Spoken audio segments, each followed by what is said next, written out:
Welcome to the HC Insider Podcast, a podcast dedicated to the commodities sector and the people within it. I'm your host, Paul Chapman.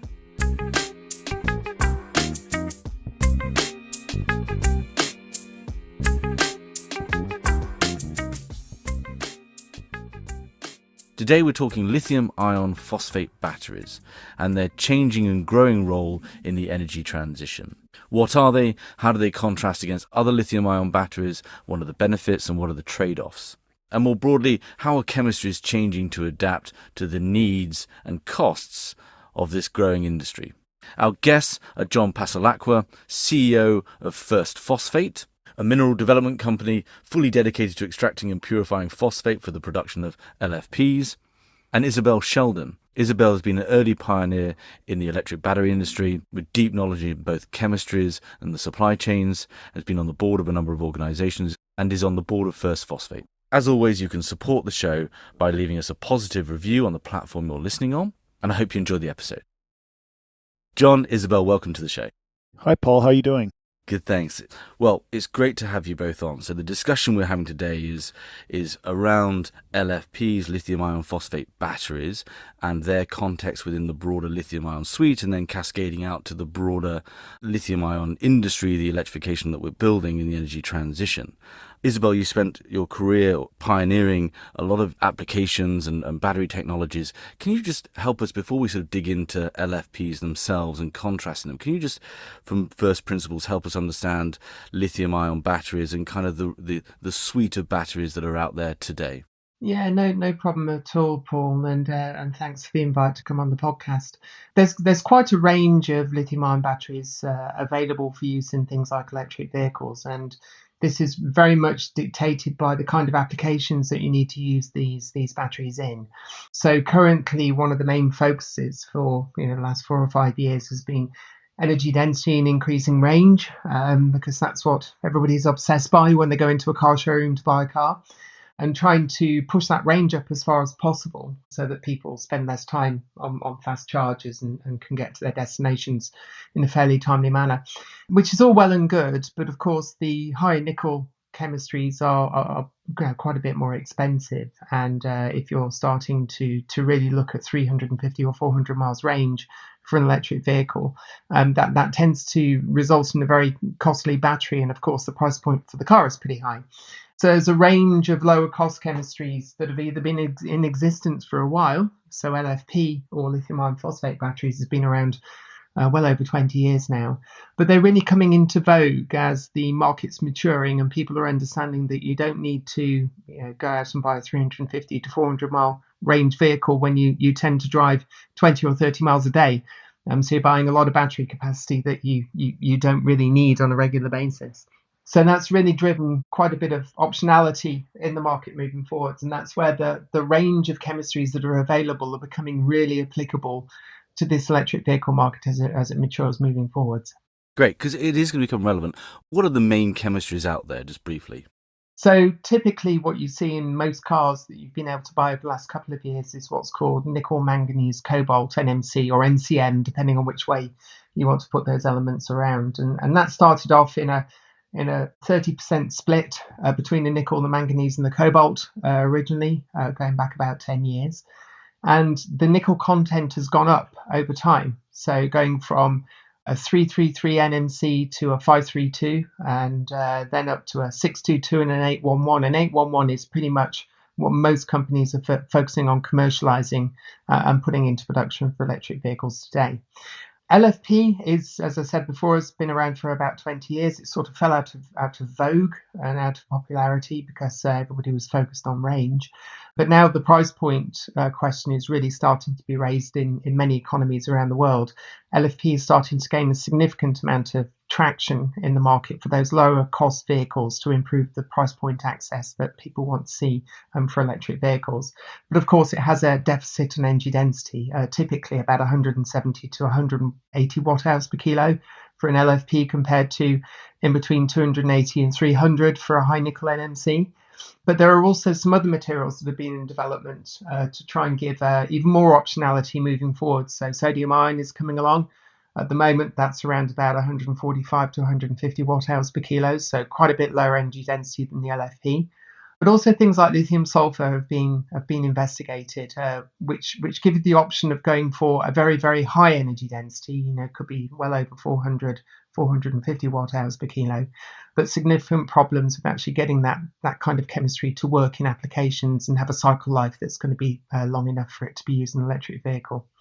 Looking at the future beyond where we are now, things like lithium manganese iron phosphate, so pretty much an LFP with a high degree of manganese in it, offers an improvement in energy density because the voltage profile is larger, and that can provide a solution out to sort of 230 to 240 watt hours per kilo, which is a very good intermediate step in between where we are with LFP today and the higher nickel NMC chemistries that are really being used in mainstream volumes at the moment.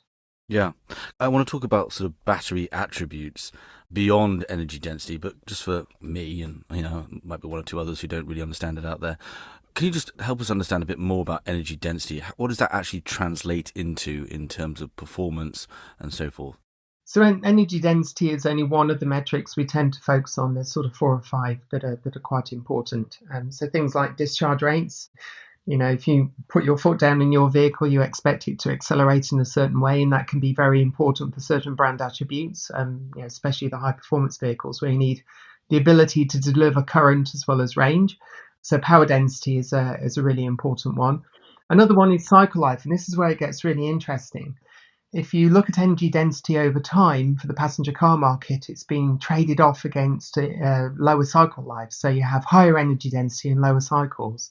And really that's come about because when we started off in the EV industry all those years ago, or even decades ago, we didn't really understand how people would use their vehicles, if they'd use them in the same way that people use their internal combustion engine vehicles today. So we had to err on the side of safety, and we had to give quite a large cycle life, which was generally around about 2,500 to 3,000 cycles. And consequently, that limited the energy density that we could offer within the kind of technology that we're putting on the market.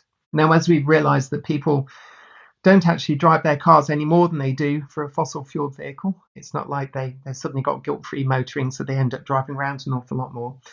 We've realized that 90% of the time, in fact more than that, probably about 93 or 94% of the time, these vehicles sit on a driveway at home or in a car park at work or in a supermarket car park, and they're not actually going anywhere.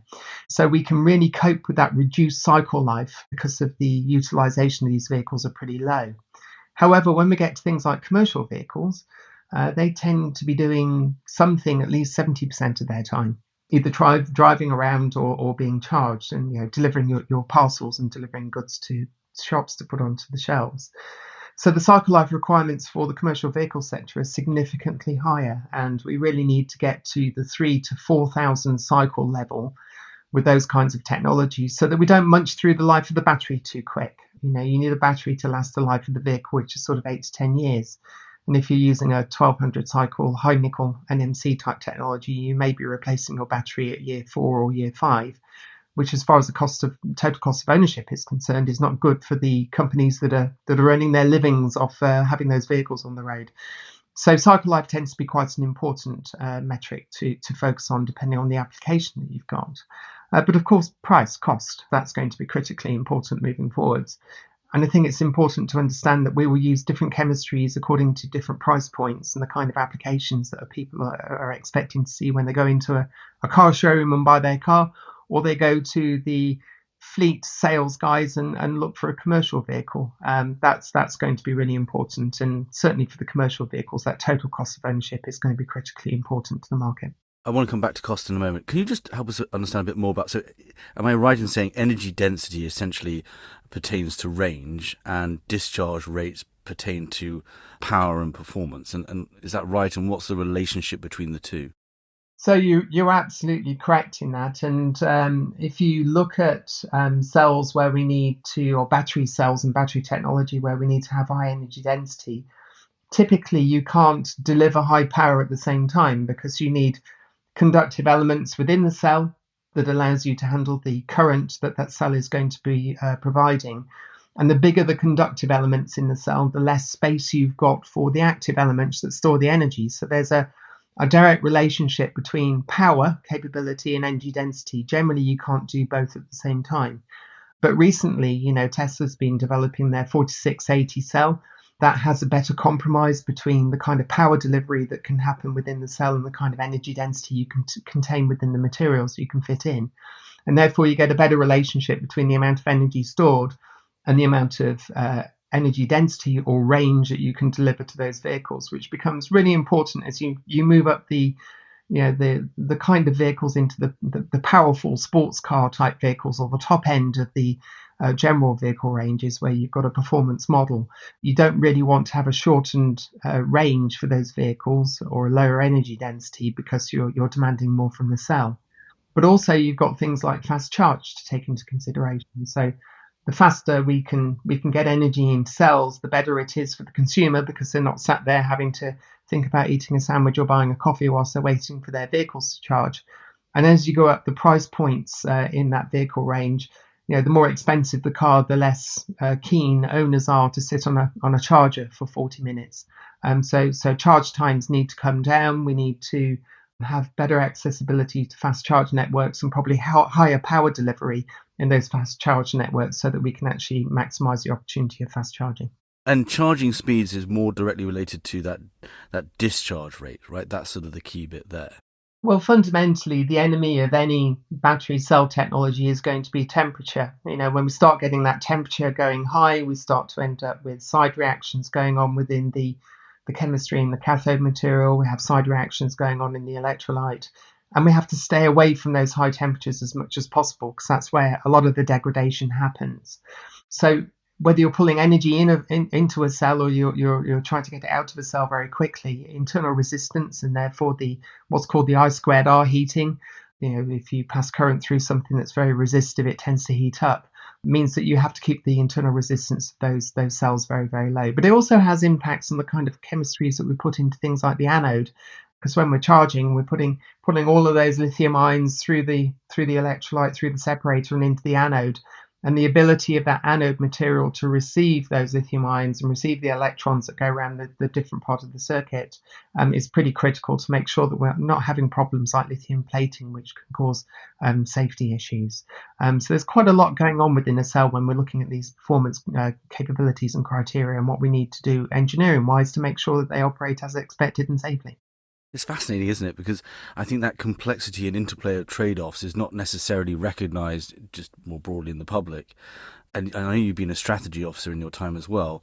I mean, it seems like all the focus is on range. Is that shifting and people are saying, actually, I don't need 300-mile range. I'm more interested in performance. And I understand there's a trade-off there in that. Well, there's a couple of things within that.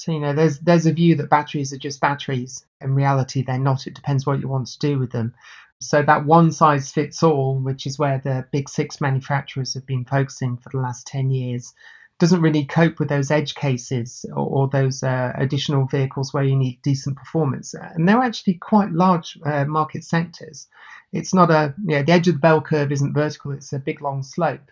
So, for example, high performance vehicles and commercial vehicles are probably going to be around about 350 gigawatt hours worth of demand in the early 2030s. And to give you some idea, that's not far off the size of the entire EV industry today. So these edge cases are really, really interesting. You need much more specialized cell technology to meet those requirements.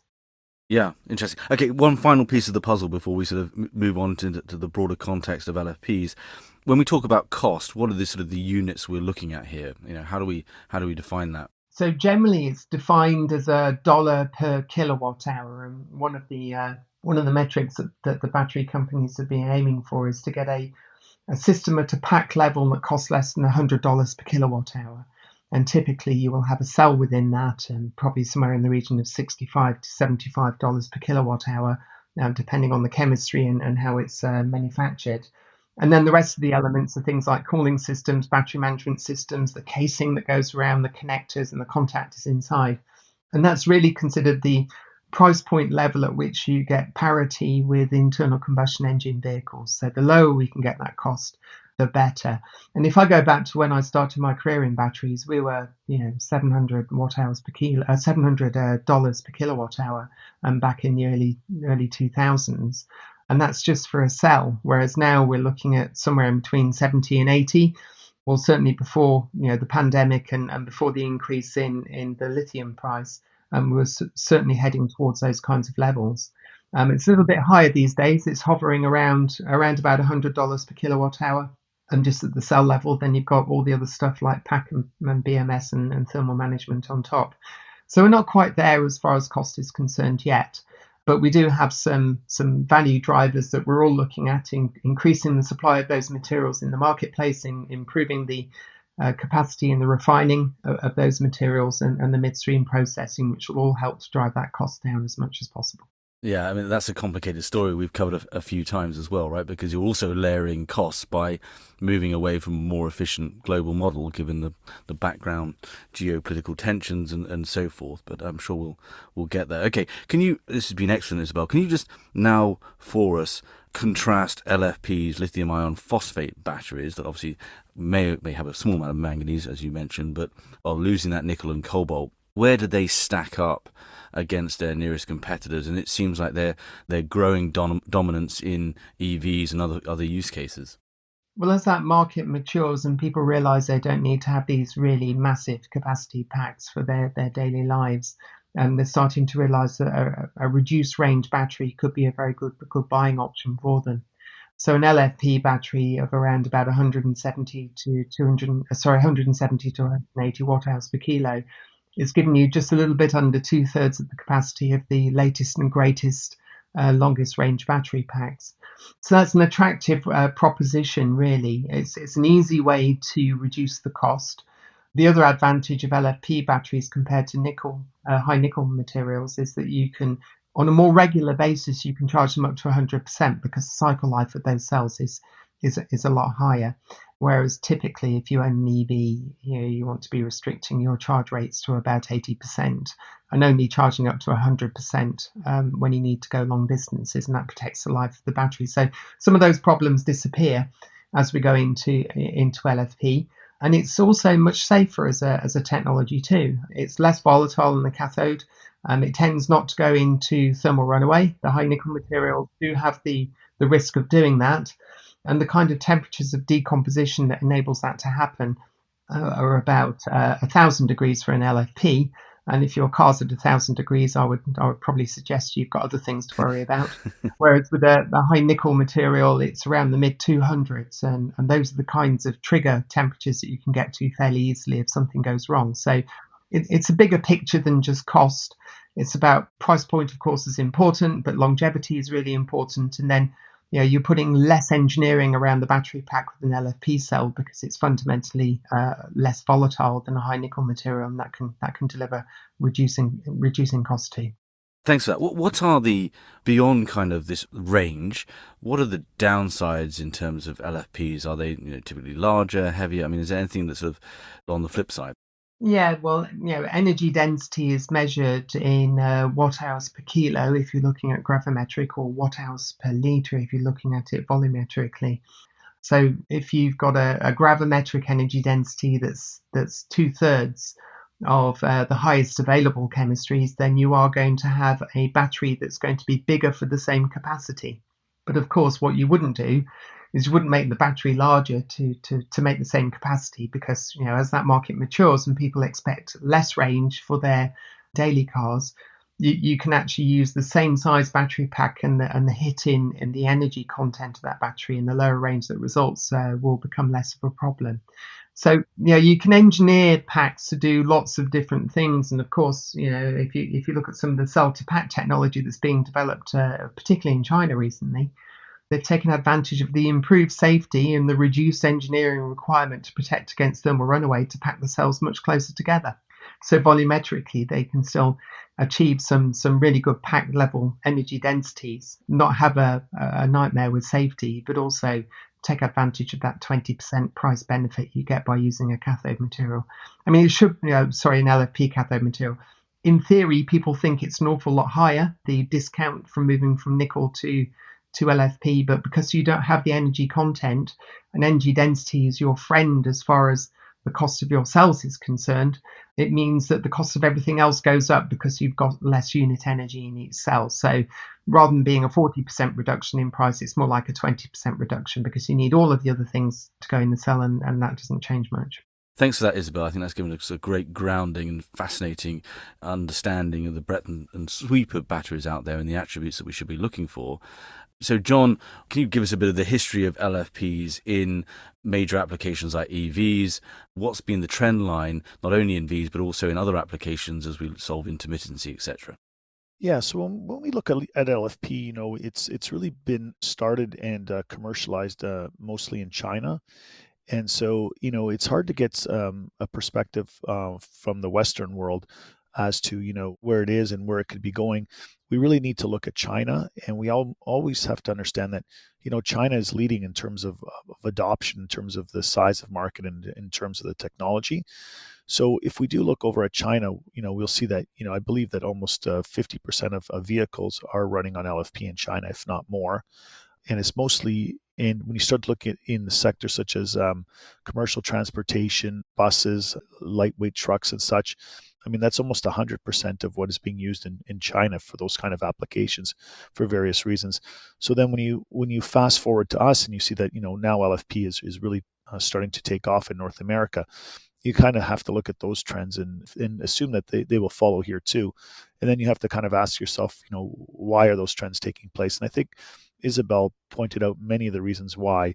If you had to look at it from my perspective, just from a layman's perspective, without getting too much into the technical details, I think when you're trying to develop a project in a laboratory, you're under certain conditions. When you look for certain things, like Isobel was saying, was all about range. But then when you get into, actual market dynamics and, mass adoption and actually producing a product, you're looking at more pragmatic kind of considerations. So if I had to sum it up, I think the LFP battery is the most versatile battery out there. It's the battery of choice for many different reasons. I mean, Isobel pointed out, the fire safety, also the cost, also the ability to charge and discharge it many times without the issues of memory around the battery, and also the fact that it's not necessarily range that people need, even though the range on the LFP battery gets better, just like with all the other batteries. Range is not really so much an issue in that it's got enough to go back and forth in a day. 300 kilometers is enough to drive around the city in a day. And then when you get back home or wherever it is that you store the vehicle, you can charge it. It doesn't have necessarily a battery issue. It stores safely. There's no issues around fires. So that's why I think there's been a real move to LFP, and then also of course the cost. Now what we see in North America, we've seen Tesla start to adopt the LFP battery, and now the LFP battery is in about 50% of all their vehicles, which makes them the largest user of LFP battery in North America. And we've seen them immediately drop the cost on a lot of these vehicles, like severely. I mean, they're trying to get down to a $25,000 per vehicle cost. And this is important. And it's important because this is what's going to drive mass adoption. I mean, mass adoption is almost being legislated now. There's been some legislative changes in Canada, in US, and I believe some are underway in Europe as well, that the automobile manufacturers could be penalized if they haven't produced a certain amount of electric vehicles by a certain date. So it's no longer something that you experiment with. It's something that you really need to drive the mass adoption. And that's why the LFP battery is being implemented. It seems to be the best pragmatic choice by the electric vehicle manufacturers to basically push through that mass adoption. And when you have somebody like Tesla come in and use it and cut costs and force competition on all the other vehicle producers, I mean, I think that raises a lot of eyebrows. And I think now you see all the other manufacturers have started to move a part, if not a good part, of all of their production to LFP battery. I mean, we've had announcements from Ford, we've had announcements from Stellantis, Mercedes, and another number of others. It really is touching everybody. Everybody has a some type of an LFP research or development or implementation program on the go, and that's really, I think, because of this battery is really becoming the really well-rounded choice for mass adoption.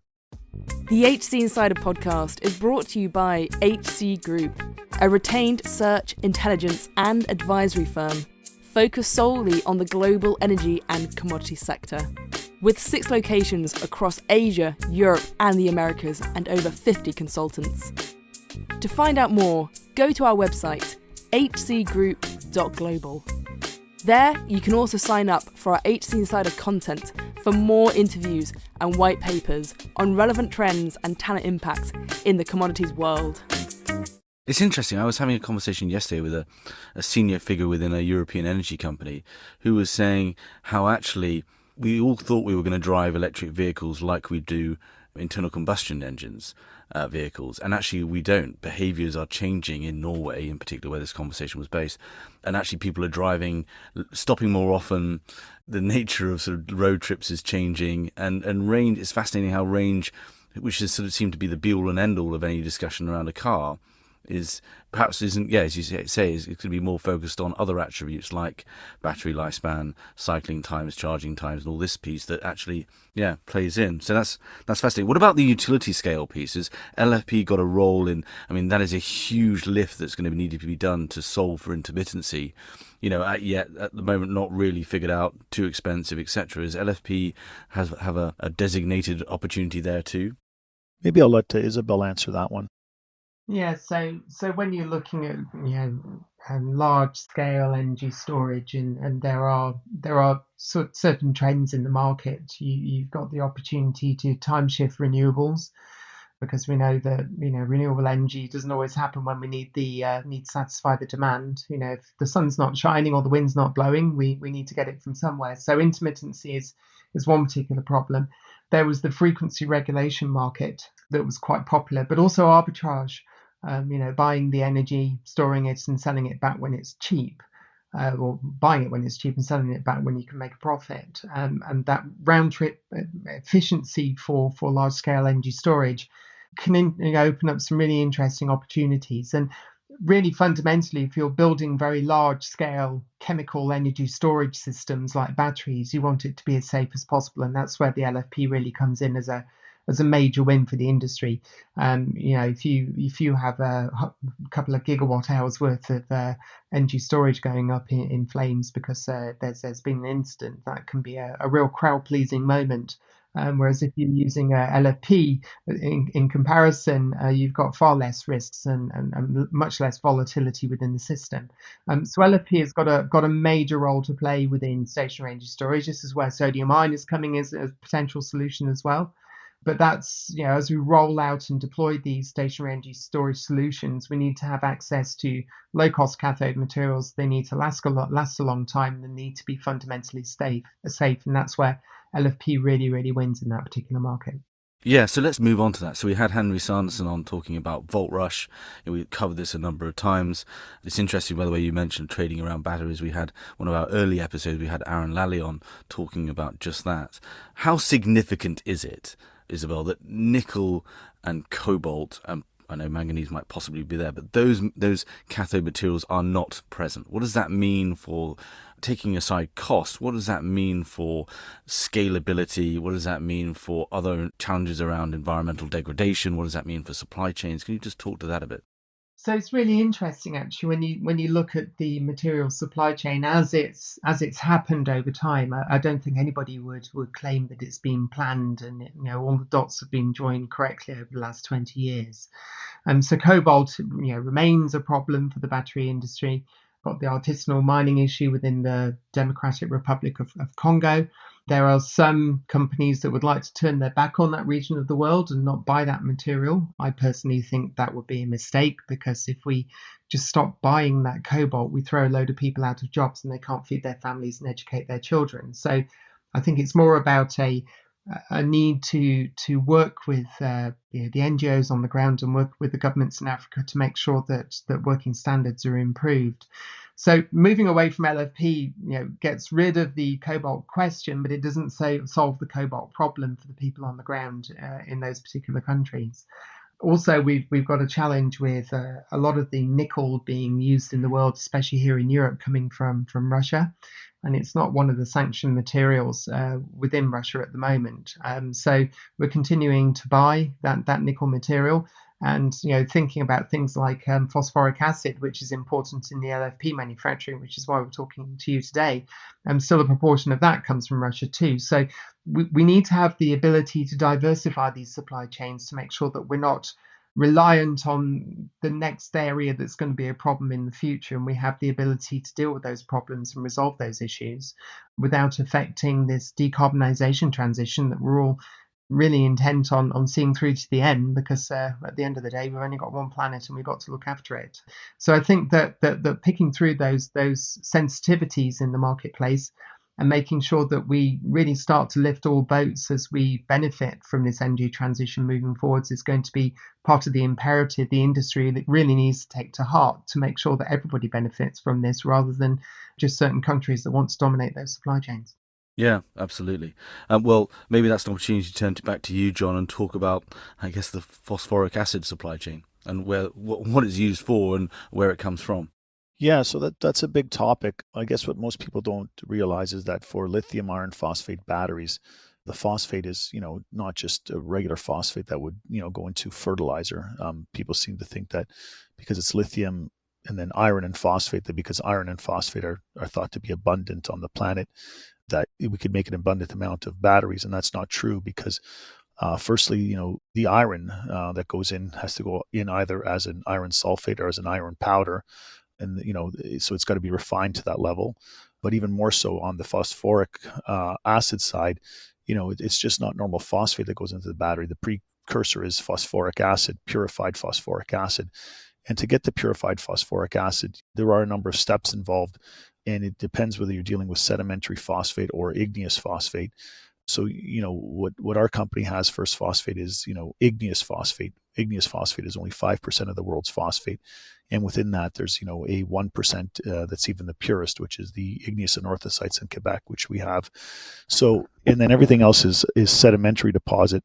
When you look at sedimentary deposit, to start, you have to purify that up to merchant grade phosphoric acid, which is, basically fertilizer grade phosphoric acid that then gets mixed with other products such as nitrogen, potassium, ammonia to make, various types of fertilizer. But the purified phosphoric acid is a second transformation of that merchant grade phosphoric acid. And when you're dealing with sedimentary deposit, there's so much impurity in there, cadmium, uranium, and thorium, that only about 10% of that merchant grade phosphoric acid or thereabouts can be purified up to purified phosphoric acid. So what does this mean is that, in order to make a little bit of purified phosphoric acid, you've got to make a lot of, fertilizer-based phosphoric acid, and you have to find places where to put that fertilizer-grade acid, obviously on fields, right? But for the amount of purified phosphoric acid that we're going to be needing inside of the Western world, we do not have the sedimentary phosphate reserves to make that much acid, first off. And secondly, any purified phosphoric acid that is already being made is mostly destined to the food and industrial markets, such as, it goes into cans of Coca-Cola, it goes into paints, it goes into pharmaceuticals, fire extinguishing equipment, it goes into electronics. So, there already isn't a lot of spare capacity of purified phosphoric acid. When we're thinking of, we'd have to probably double and even triple the amount of purified phosphoric acid within the Western world. There's no capacity to do that. And there isn't the phosphate rock to do it. And if you had to do that with sedimentary rock, you would have to find a market for this 90% of that, which would be fertilizer. So when we look at igneous rock, we're actually quite lucky, because igneous rock is so pure and it doesn't have the same impurities as the sedimentary rock, in that 90% of this material can be purified up to purified phosphoric acid. So almost completely, close to 100% of it, through a proper process. I mean, our company First Phospate is partnered with Prayon Technologies out of Belgium that has the most advanced purification methods for igneous rock in the world. So with that method and with First Phospate igneous rock that comes from the northern part of Quebec, just not that north actually, 2 hours north of Quebec City, there's massive reserves, and those reserves can be all converted into purified phosphoric acid. So we could have the amount, we could easily create a lot of purified phosphoric acid from those reserves. So to simplify this, the starting point is igneous rock. Why? Because 90% of it can be purified up to purified phosphoric acid, versus sedimentary rock, where only 10% can be purified up to purified phosphoric acid. The second issue is when you purify phosphoric acid, there is gypsum that is emitted in that process. And with sedimentary rock, it becomes radioactive and it has to be piled in the environment, and that's an issue. But with igneous rock, we're lucky, it can be recycled. It can be recycled into plaster, so it creates circular economy. So that's another big benefit of the igneous rock. But thirdly, we have to create a lot of this purified phosphoric acid. So when we look at, just starting off with igneous rock as a basis, because sedimentary rock is just not going to get us there. So starting with sedimentary rock, we would need by 2030 in North America to create another, 7 purified phosphoric acid plants running on igneous rock, just to meet all the demand from LFP, which would be, small vehicles, commercial vehicles, and commercial transportation, and also large scale and small scale energy storage. So that's quite a process. I mean, it can be done, but it's a lot of work. And then the other issue is when you make purified phosphoric acid, especially the battery grade, which has to be ultra pure and not have any metallics in it, it's very difficult to transport this.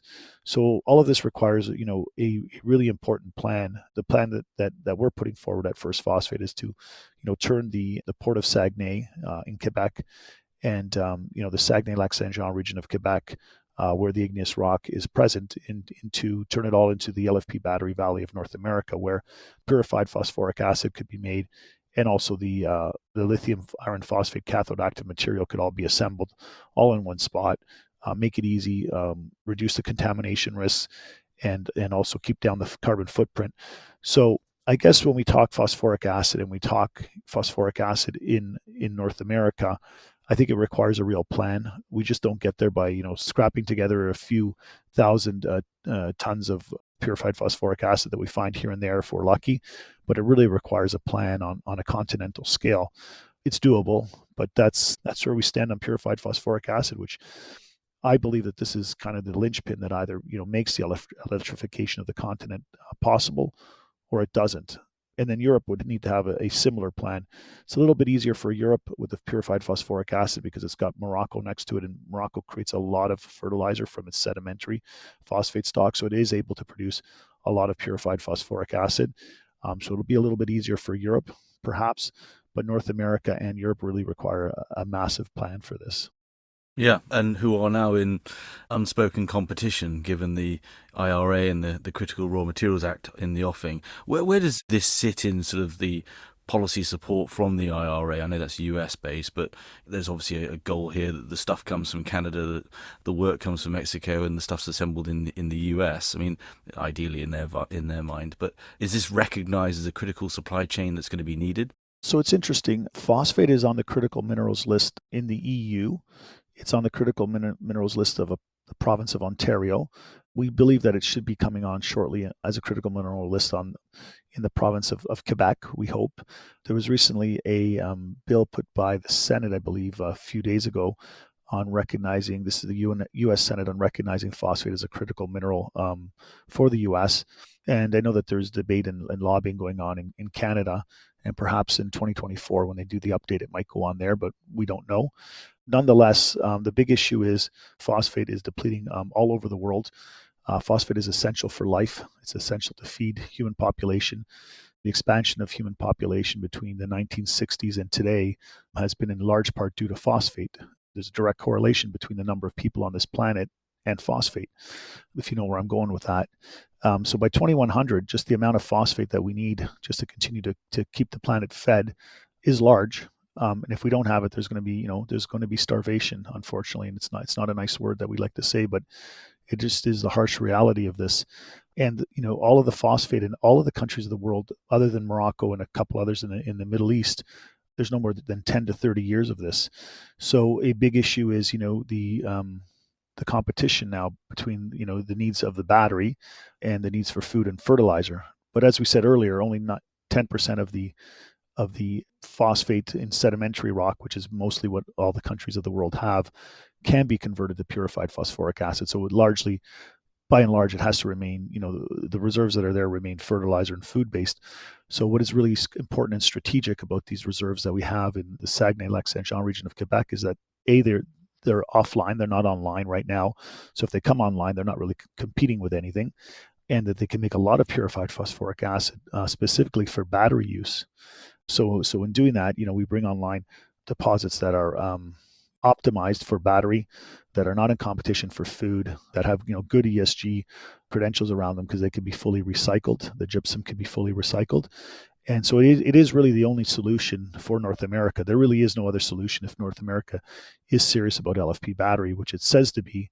But right now, the LFP batteries, they're all coming from China, like the full battery, the full cathode active material, the cell, the battery, the casing, everything is just coming from China, and then it's being slipped into EVs. And we just don't know how long that can go on for, because I'm sure China is going to hit a wall as well. China is depleting in their phosphates little by little. And the method by which they're using in China to make the purified phosphoric acid is one that's not used anywhere else in the world anymore because it's too polluting. It's the thermal method where they crack the phosphate with lots of coal, yeah, at 3,000 degrees centigrade, whatever it might be, yeah. Not good. Where is First Phospate Corp at in its journey? It takes a while to bring together a project to get a mine into production. So right now we are out on sort of three areas of the company. The first area and the area of real focus is in getting a mine up and running. We've got 15 areas around the port of Saguenay, Quebec, within 200 kilometers of the port, where there's strategic reserves of phosphates. One of them we have advanced to almost a PEA level, which should be out in a couple months, and then we'll be moving that one into feasibility. And another, we're just at the drilling stage, and it's showing really, really strong results. And then there's a number of other areas that all have phosphate. There's decades of phosphate, maybe even 100 years of phosphate. And throughout the whole Saguenay-Lac-Saint-Jean region of Quebec, there's maybe hundreds of years of phosphate. So, we're developing the assets at the Port of Saguenay. We're developing a plan together with our partners, Prayon of Belgium, to build a purified phosphoric acid plant. And then after also to have an LFP cathode active material plant as well. And listed on the CSE, right? Correct. Yeah, symbol PHOS, PHOS, Peter, Harry, Oscar, Sam. There you go. Well, it's been a fascinating discussion, and I wish you both all the luck, right? I think it obviously aligns hopefully it aligns into both of the geopolitical activities ongoing, as well as policy support and a critical need to make, I think, the most profound bit of making EVs mass adoptable, if you'd like. And for that, they had to come down in cost significantly. So, yeah, I look forward, hopefully, to having you both back on in a year or so and see where the journey is. Great. Thank you, Paul. Really appreciate it. Yes, thank you, Paul. Thanks for your time on this podcast. Thank you for listening. If you enjoyed this episode and want to support the show, please give us a positive review on Apple Podcasts or Spotify. To find out more about HC Insider and HC Group, a search and advisory firm dedicated to the commodity markets, visit our website at www.hcgroup.global. There you can find out more about our services and our offices around the world. There you can also find more content, from interviews to insight pieces to more podcasts focused on the commodity value chains. Thanks again for listening.